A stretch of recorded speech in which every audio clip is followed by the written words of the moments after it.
Hey, everybody. Well, Todd Conklin here. Thanks for being on the show. I've got a special guest today, Kim Gourley. He is a partner at Jones Williams Furman Gourley in Boise, Idaho. Full disclosure, he is also our attorney. He specializes in commercial litigation and commercial transaction law.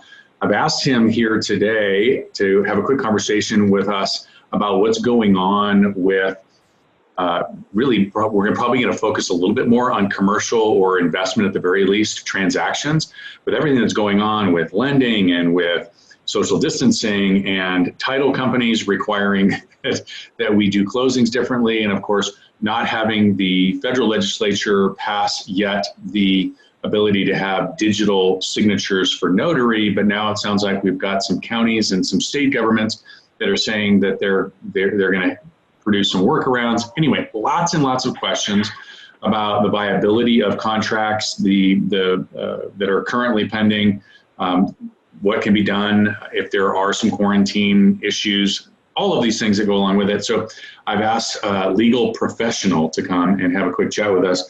Welcome, Kim. Thank you. So I know we got a bunch of questions. I think I'll just start and just sort of see where this all leads us.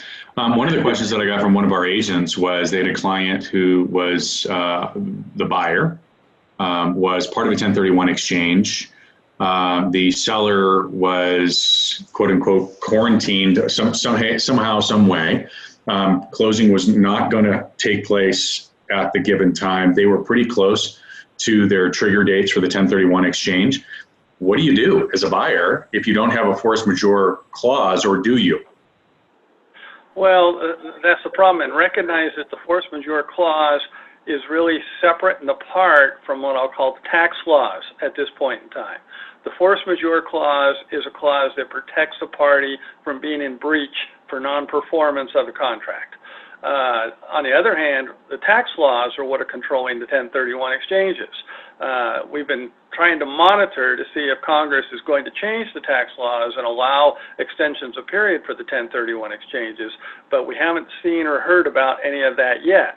So the problem is, even if there's a force majeure clause and you won't be in breach of the contract, you may still lose your qualification for a 1031 tax exchange. So that puts some folks in some tough positions. And as we know, obviously we see this much more on the buyer side, but typically speaking, somebody that's a seller of a property is also going to probably do a 1031, unless they're just going to go ahead and take the capital gains. They're going to go ahead and do a 1031 as well. And so they're deep into their process of identifying other properties, and quite honestly, probably have incurred some costs and certainly some time and resources as a result of this. So not being able to close according to the contract really creates some pretty exceptional and extenuating circumstances for both parties. What's your recommendation to both buyer and seller as they go into negotiations and entering into contracts, given today's chaos? Yeah, that's a very good question, and it's a difficult question to answer. Because everybody has their own threshold for risk, and a buyer's trying to buy a property. They think it's a good situation, and are they going to attempt to negotiate in force majeure clauses or other clauses that would say that if a 1031 exchange is not going to work in some way, that they have, it's a contingency to the contract, and they have the ability to get out of the contract so that they can timely close on something else. Those type of negotiations would typically, up to this point, have killed the real estate negotiations, because sellers not interested in allowing those kind of contingencies and allowing the buyer to get out of the contract without liability or damage. However, with what is occurring, it may become more prevalent, but it's just a function of risk, because obviously a buyer who cannot timely close using a 1031 exchange still has the funds available to close. It's simply that they're going to be paying the taxes. They're going to probably be paying capital gains taxes that they were trying to avoid. And so it's not sort of an impossibility of performance. It's just that the performance isn't as desired, because that capital gains tax is going to have to be paid that's out there. So, you're going, if you're a buyer who wants the ability to get out, case seller can't perform in some way, then do you add that contingency that enables you right up to closing to get out of the contract so you can close on something different? But all of this is a matter of timing, because if that closing is 170 days with the 180-day period to close, it only leaves you 10 days to close the next transaction. And so, probably the thing I would recommend, if someone had the 1031, they knew the funds were available, they probably need to schedule the closing early enough that if that closing is not going to happen, they have time to identify and close on the second or third property that's already been identified for the 1031. That's a great follow-up. So just to clarify on the buyer side, nothing really to preclude anybody from trying to buy commercial property today. Same thing, everything's fine. We can certainly go under contract on that. Probably need to identify whether or not we want to really force the hand, the risk tolerance, if you will, for getting the force majeure clause in there, just to make sure, again, the Corona clause, making sure that we've got some time. And from a dates perspective, if I'm a buyer, I'm involved in a 1031 exchange, I really probably should be paying attention to dates to ensure that in the event something does go haywire as a result of the coronavirus and stay-at-home order, that we have enough time to go to Plan B or Plan C. That is correct. The big picture that I would tell everybody to focus on, because everybody keeps wondering what Congress or the government's going to do, and you have to recognize that there are certain limitations. As a general rule, governmental entities cannot modify contractual terms. And so if two ready, willing, and able parties enter into a contract, there's nothing that Congress or state legislature or the executive branch can do to change or neutralize those contract terms.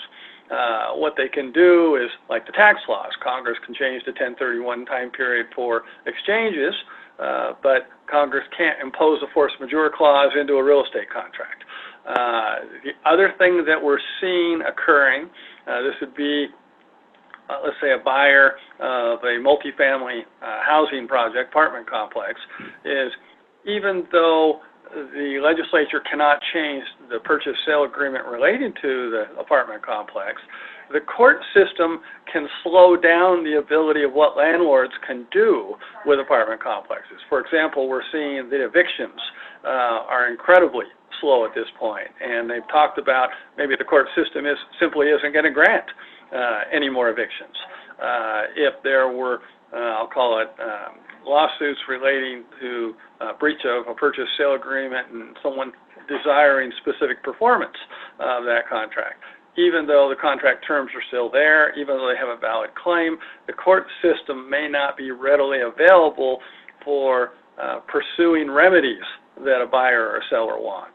So you separate out that no governmental entity can really impact the contract, but the court system can make it so that it forces parties to kind of change what they're thinking in terms of the relief they want if performance is not occurring by a buyer or seller.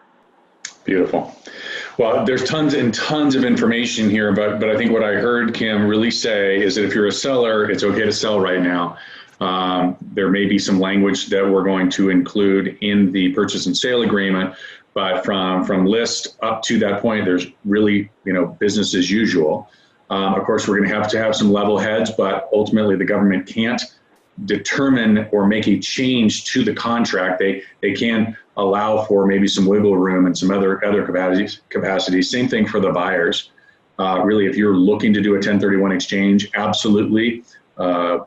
Full steam ahead if that's what you're looking to do. There's nothing to preclude you from doing so. We may want to include some additional languages that we hadn't really thought of before. We may want to add some additional time provisions that maybe we wouldn't have asked for before, but all in all, business as usual. That is exactly correct. The only additional thing I would throw out for all of your people to consider is I recently had an apartment complex closing occurred last Friday. We suddenly became nervous about whether overnight deliveries were going to remain available simply because of the airline industry. And you will a lot of times have parties who are out of state, and their closing documents you can do electronically, but like the original deeds need to arrive, and so you're anticipating that overnight courier service is available. And suddenly we were thinking about this, going, let's get all this done about a week before closing, so that if there's any issues, we have time to react. And I would say 6 months ago, nobody would have thought twice at overnighting on Thursday for a Friday morning delivery for closing. Now, maybe it's a week before, 10 days before, that everybody starts getting really well organized to make sure all the documents have arrived in time for the closing. I love that. Great. More organization and a little bit more thoughtful when it comes to timing. I appreciate it. So Kim, again, really appreciate you being here. If somebody had some additional questions for you, how would they get a hold of you? Who would they get a hold of? They are welcome to call or to email. You have my email address, but it's kgourley@idalaw.com. If they'd like to call, our office is technically closed because we're under the shelter order, but most of the attorneys are in probably half a day or so. The phone number is 208-331-1170, and my cell phone number is 208-867-1153. They are welcome to call. There's a lot of questions that are going around right now amongst clients and even amongst attorneys. Everybody trying to determine how these force majeure clauses will be enforced with the courts, and of course how quickly you'll even be able to get hearings. In Idaho right now, the courts are all, for all practical purposes, shut down for 3 weeks. The federal courts are still open. I'm assuming that's true in all the states where you have the offices in Colorado, Montana, Wyoming, and Idaho. And I don't know what the status of the state courts are, but the state courts are going to be slow, and so that isn't really a very good, I'll say, source for trying to obtain relief, depending on whether you're representing the seller or the buyer right now. Wonderful. Well, Kim Gourley, partner at Jones, Williams, Furman Gourley in Boise, Idaho. Again, buddy, I appreciate your time, and hope that helps everybody.